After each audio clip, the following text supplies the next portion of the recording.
Brought to you by Agilus Diagnostics. Health test की बात आती है तो मैं भरोसा करता हूँ India's largest diagnostics company Agilus diagnostics. खुद को टेस्ट करते रहो। यहाँ हमारी माताएं बहनें बैठी हैं, अपने पति से छिपा के 1500 की नोट घर के संदूक में रखी थी कि बेटी की शादी होगी तो ये पैसा काम आएगा, घर बनाना होगा तो ये पैसा काम आएगा, घर में कोई बीमार हो जाएगा तो ये पैसा काम आएगा, कभी मजबूरी में कभी हमारे बच्चों को जरूरत होगी तो ये पैसा काम आएगा। नरेंद्र मोदी ने कहा माताओं और बहनों यही काला धन है, इसको निकालो, लाइन में लगो। नोटबंदी कर दी, पैसा जमा करा लिया। बर्बाद किया कि नहीं किया बताओ? बर्बाद किया। तुम्हारा पैसा जमा करा लिया और पैसा किसको दे दिया? अपने दोस्तों को दे दिया। 20,000 करोड़ लेके नीरव मोदी भाग गया, 10,000 करोड़ लेके विजय माल्या भाग गया, 6,000 करोड़ लेके नितिन संदेशा भाग गया, 3,000 करोड़ लेके ललित मोदी भाग गया।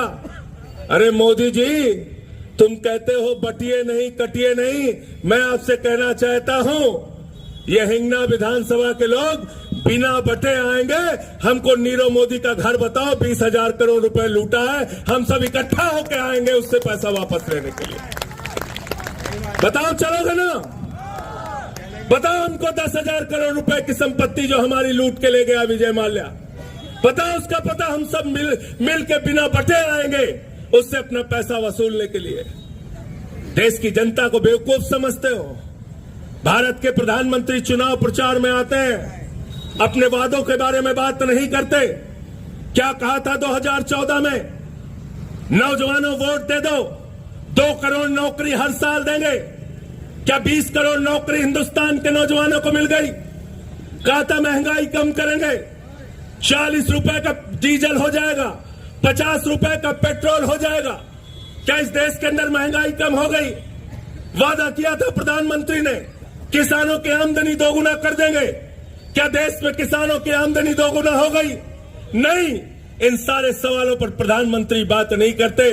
10 साल भारत के प्रधानमंत्री रहने के बाद मोदी जी आते हैं, कहते हैं एक रहेंगे तो सेफ रहेंगे। क्या कहते हैं? एक रहेंगे तो सेफ रहेंगे। मुझे शर्म आती है, भारत के प्रधानमंत्री चुनाव प्रचार में जाते हैं, कहते हैं तुम्हारी भैंस चोरी हो जाएगी, तुम्हारा मंगलसूत्र चोरी हो जाएगा, फिर अभी कहा रोटी चोरी हो जाएगी। लेकिन शर्म तो सबसे ज्यादा तब आई जब देश के प्रधानमंत्री ने कहा तुम्हारी बेटी चोरी हो जाएगी। मैं प्रधानमंत्री जी आपसे कहना चाहता हूं, अगर आप 10 साल से भारत के प्रधानमंत्री हैं, 22 राज्यों में आपकी सरकार है, गृह मंत्री आपका, रक्षा मंत्री आपका, उसके बावजूद हमारी बेटियां अगर सुरक्षित नहीं है तो इस्तीफा दो अपने प्रधानमंत्री के पद से और गुजरात में जाकर घास छीलो। जाओ गुजरात में जाकर घास छीलो। देश का प्रधानमंत्री कह रहा है बेटियां सुरक्षित नहीं है, एक है तो सेफ है। यहां कहते हैं एक है तो सेफ है, और दुबई में जाते हैं, कतर में जाते हैं तो वहां शेखों को गले लगाते हैं, कहते हैं हम तुम अगर एक है तो हमारे बच्चे सेफ हैं। किसका धंधा चल रहा है रमेश जी? जैसा का धंधा चलता है दुबई के शेखों के साथ। देवेंद्र वानखेड़े जी बताओ आप, चलता नहीं चलता? चलता है ना?